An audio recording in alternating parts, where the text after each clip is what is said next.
before I leave, I've one last announcement to make. I'm delighted to say that PlayStation 4 will be launching in 32 countries in total during this holiday season and will become available in North America on the 15th of November and in Europe from the 29th of November.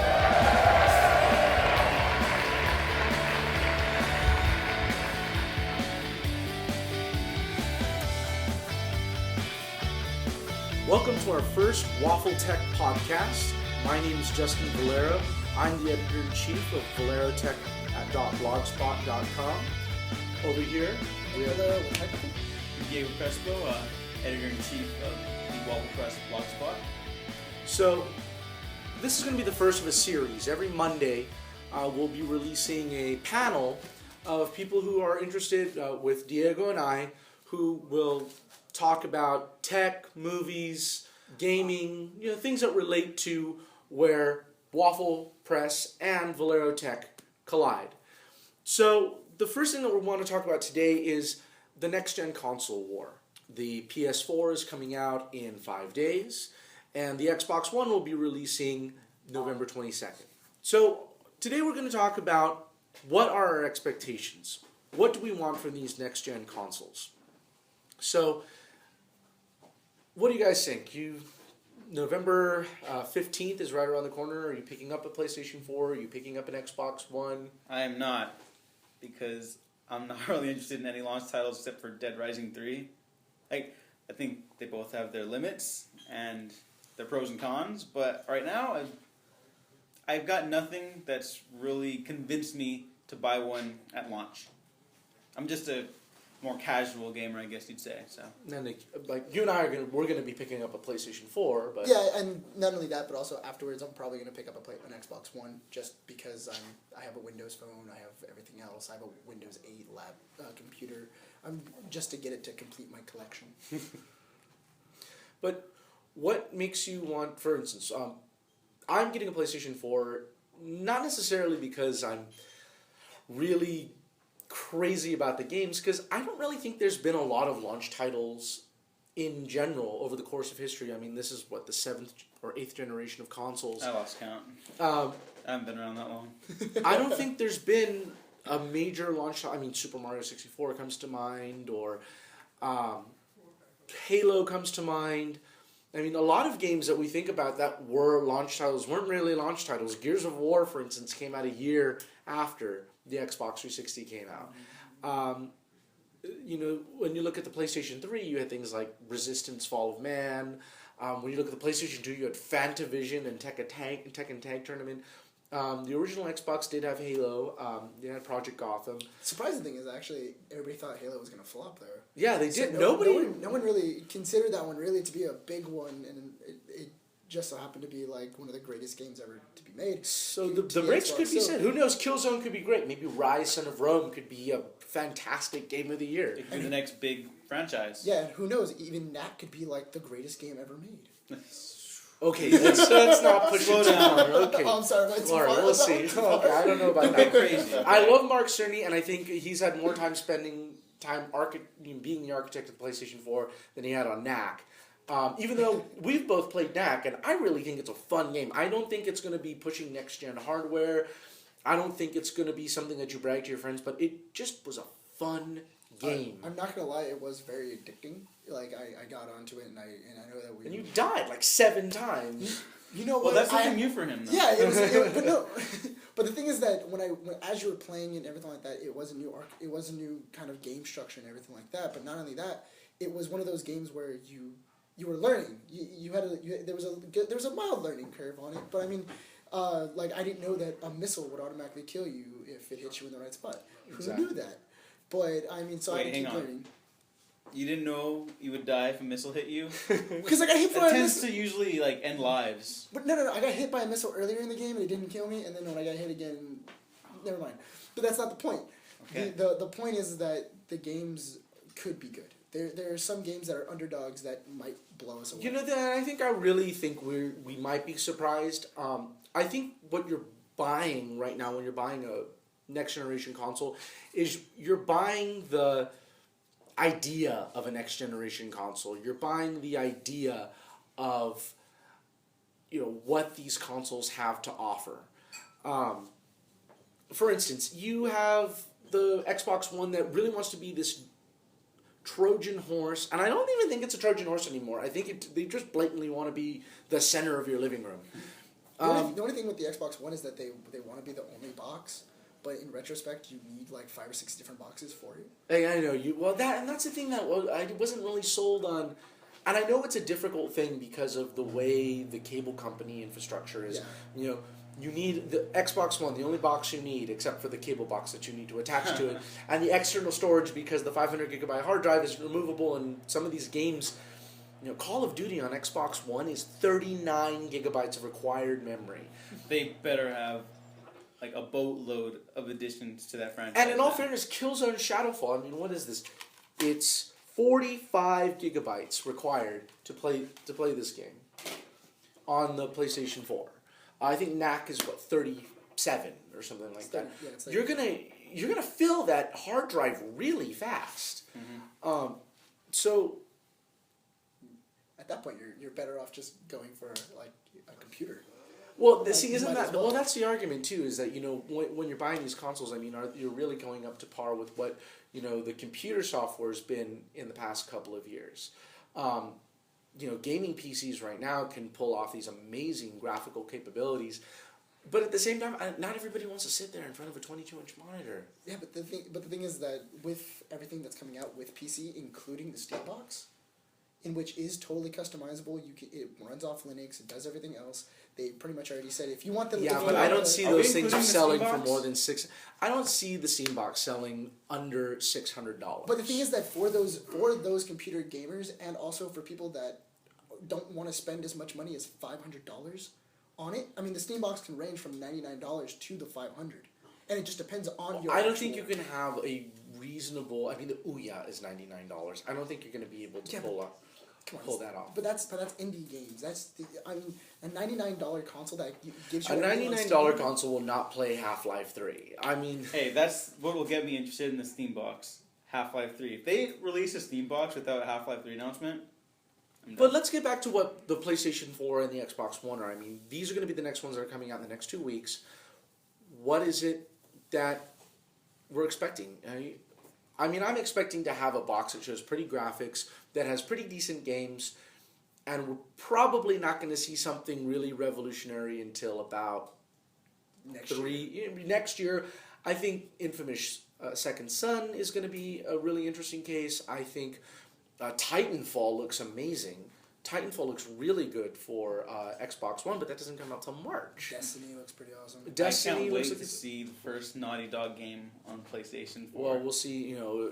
That's to be seen if it's going to be Uncharted 4 or if that's No, supposed to. any game that they have, whether or not it's an established franchise or not already, because Naughty Dog really pushes the boundaries on what they can do with a video game. I remember the first time I played Uncharted 2, when I think it's in Nepal, the helicopter sequence where the building's crumbling around you and it looks like a cinematic, but then you realize, oh wait, I'm playing through this, oh my god, and you have to escape the building as the helicopter's shooting and you're fighting henchmen inside. It was those straight are out the of people an that Indiana I'm Jones really movie. excited to see. I really want to see what people like BioShock are going to do. 343 proved that they can make a really good Halo game. Oh, I'm convinced it's the best one in the franchise. I know I might get a lot of and flack they for already that, said but, that Halo is going to be coming out. Yeah. We don't know what the next thing Epic's going to be doing. BioWare. Naughty Dog, BioWare. Telltale. There's going to be a lot of interesting things to be seen, and I'm really going to be happy that there's new boxes that people can create new worlds. Because the thing that I want to see in next gen is I want to see cities actually be populated. Arkham Origins is desolate.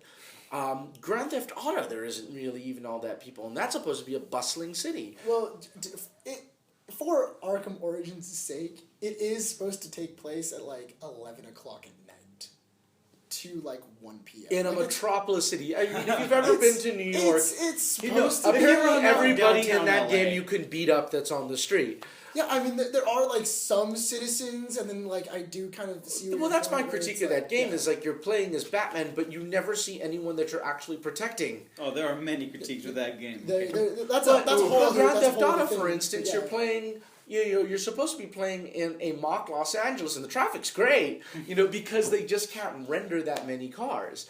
I want to see. Just quite frankly, that's probably the reason why. But it wouldn't be that fun to sit in traffic. Like, I gotta wait from the cops.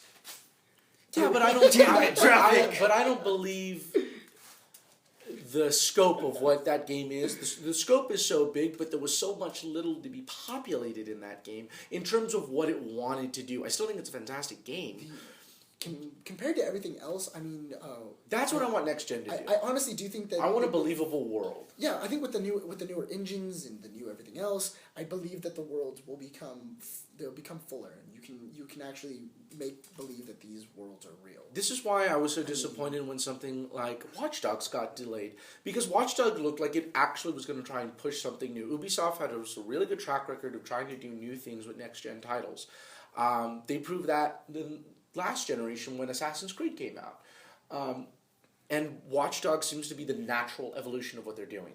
Yeah. So that's not being moved until next year. I mean, what do you guys think about this second screen stuff? Quickly, everybody wants, second screen, smart glass, the Wii U. Sony's got their PlayStation app going on. Is this going to be relevant whatsoever? Or is this a gimmick? I honestly think that it's a good idea. It's really cool. I mean, you've already kind of seen it inside of games like you can do it Dead for Rising. You can do it for NAC. You can do it for everything like that. But I mean, even inside this generation with Grand Theft Auto, there was an app for it. It was called iFruit. You can download it and you can change up your car. You can do other things and you can earn stuff inside of it. You can earn achievements. But I mean, for the actual second screen, I mean, Dead Rising, like you said, you can actually like help out your friends. You can do everything else. I'm not too sure of what you can do with the PlayStation 4 app. I was looking for Need for Speed Rivals, and instead of having the map right there, you can have your iPad right here, and the map is showing you where you are. That's all. That's really cool. That actually sounds really cool. Yeah, that sounds really cool. I mean, you can do that, but I mean, different stuff like the Wii U. There are certain consoles that just can't pull it off. Like the Wii U is just not pulling it off right now. Well, it's an expansion pack. It's not a new with the console. Wii U, the remake of Wind Waker doesn't use a lot of second screen capability. Super Mario, you touch the screen to add things, but that capability, I don't think Nintendo's even shown really what you should be able to do with that system. I honestly think that... But second screen is a good idea. I think the more you give developers to use in order, different input methods, just like, I don't think Kinect's a horrible thing. Everybody's poo-pooing Kinect. But I'm not gonna lie. No, I'm not gonna lie though. With the Kinect, it is pretty cool. I mean, especially when the update for Skyrim came out, and if I had a headset or if my TV was low enough, because the Kinect can never pick up if you had a high enough TV, and I can actually say my shouts, or I can say what equipment to equip really quick. That I thought was really awesome. Kinect now, that's the reason there's $100 on the Xbox One. I'm not convinced that even though Kinect it's amazing, it's really nice. The new Kinect can it has that type of detail and fidelity. I'm not sold that that's going to be a large game mechanic, and I know that Microsoft didn't want to fragment the market by selling it as an option like what the PlayStation is doing with their PlayStation camera, but I don't see it as a major gaming thing. I have not been sold with that. Unless you're going to play Dance Central, well then sell it with Dance Central. But I mean, if people want to use voice commands or something like that, I guess that's fine. But I don't see the value proposition in $100 on top of what, for instance, the PlayStation 4 is doing. It's the same games, the same architecture. I mean, minus the first-party exclusives on either side, of which Xbox I think has a stronger launch lineup. Even though I'm personally buying a PlayStation 4, I think it should have been optional. I completely agree, because nobody I know is dying to get a new Kinect along with their Xbox One system. No one really uses it. I mean, you say it's like the lazy man system, but... It is the lazy man system. I think people are too lazy to get it. I'm not like down on the people. I think that's a problem with the Kinect. I mean, half the time it doesn't even work. Well, I think that's what the Kinect 2 is trying to remedy. I mean, the Kinect 2, it has, which I can pick up your voice a lot better. It can do your hand motions a lot better. If it works fine... great. More power Yeah, to more it. power to them. I'll get it. From the experience If I've I get had, an Xbox One. the experience Or I've had with it, and from other people's experiences that I've understood, it does fix all of the issues that people had with it. It's just I don't see why, but I don't think that the Kinect's for me. I don't think the Kinect's for any of us. I think the Kinect is going towards a larger audience, and if my Xbox wants to go ahead and use the Kinect and use that capability for TV and movies and music, then I think that they're going to go ahead and make this push for the living room that who knows may be successful. Google tried doing this about 3 years ago with Google TV and it didn't work. If they can gum across and change the cable landscape, that'll be great. But Sony's not trying to do that. And Sony is trying to be a games machine. And I think those are two philosophies that people are really going to be buying. Do you want a games machine with indie games and all of that and strong indie support? Or do you want an all-in-one entertainment machine that also plays games? But you can also see it as PlayStation's playing it safe. You can also say it as PlayStation, they know what they can do. They know exactly how we can do this. Let's stick to gamers. And Xbox kind of going like, let's gamble it. Let's try something new. And that's the one thing that you can kind of see it as Sony being safe, saying that we're not going to do this because it's a gamble. Well, I think I think the PS4 is showing Sony recognizing their mistakes with the PlayStation 3. It's easier to develop for rather than using the cell processor. The controller is amazing. The controller feels really good, and in my opinion. Is that the controller? Yeah, the triggers are fantastic. Yeah. And you just grab it? Yeah, sure. The triggers are great. The light bar capability is nice. And we were just using the Xbox One earlier today, as a matter of fact, and I really like the controller on that too. I'm not a big fan of the bumpers on the Xbox One. I think it's weird because you really have to press them from the corners. You can't press them up top anymore. I always noticed that felt a little awkward, but for the PlayStation 4 controller, I like it a lot. I don't like the triggers. I really like the triggers. See, the thing is that I really, when you say that you have to push them from the side, I actually really enjoyed that. Because anybody who's holding a controller... You look forward to that? What, hitting it from the side? Yeah. No, because the thing is that you would hit them right here on the... because the bumpers kind of curve off. They curve off onto the side. And they mold, it's almost like they mold into the trigger. Yeah, so it actually comes down a little bit on the side of the controller. So when you're actually playing it, it's hitting right here. So instead of me having to jump up back and forth as a gamer, I can just hit it in with the inner side of my index, and I can keep on playing with my trigger. Well, the other thing with less lag. Well, but the thing is with that controller is, for instance, there's quite a bit of kit in this controller. You have the motion control, the gyroscope, the accelerometer. It's a bit heavier. The Xbox controller is actually a little lighter than this. I think. Kind of surprised. The light bar, even though it's optional, I think that's neat. This touchpad idea is really neat, and it's optional. The thing is that all the weight to this thing isn't the tech, but even with the Xbox One controller having vibration motors inside the top of it, so that we can vibrate the triggers. The impulse triggers. Yeah. It's not as heavy. It feels light. I think the Xbox 360. I think the Xbox One controller is really good. The Xbox 360 controller is undeniably the best controllers right now on the market. I think Sony and Microsoft are on par in terms of controllers this generation. I think both of them do things that are different, but on balance, I think both of them are solid. Lastly, all right, let's wrap this up. 2 weeks from now, or let's say 3 weeks from now, who is selling more units? Where are people gravitating towards? PlayStation 4, I think. Because you think that $100 is really going to move? $100 is going to move a lot of people towards PlayStation 4, and Xbox One got a lot of flack for the whole E3 things and reveals of nothing for the hardcore Xbox fans. But I think a lot of it's died down, but I think they're still going to get a sting from that. I think it's going to be neck and neck. I think that there's going to be people who have no idea what happened with the E3 debacle. I think that most of the public has no idea what was going on with that. People are not that hardcore into reading about things. They just want a video game system. I think people are going to buy PlayStation 4 But because some people- it's $100 cheaper. $100 can get you another 2 games, another controller. You have to remember, we're not just buying the console. People are buying games. You have to buy Xbox Live Gold to use anything on that console. Yeah. There's a paywall against everything on that console. Whereas on the PlayStation 4, you can use Netflix. If you pay for the Netflix subscription, it's not behind a Xbox Live Gold wall. But look, let's do the numbers here.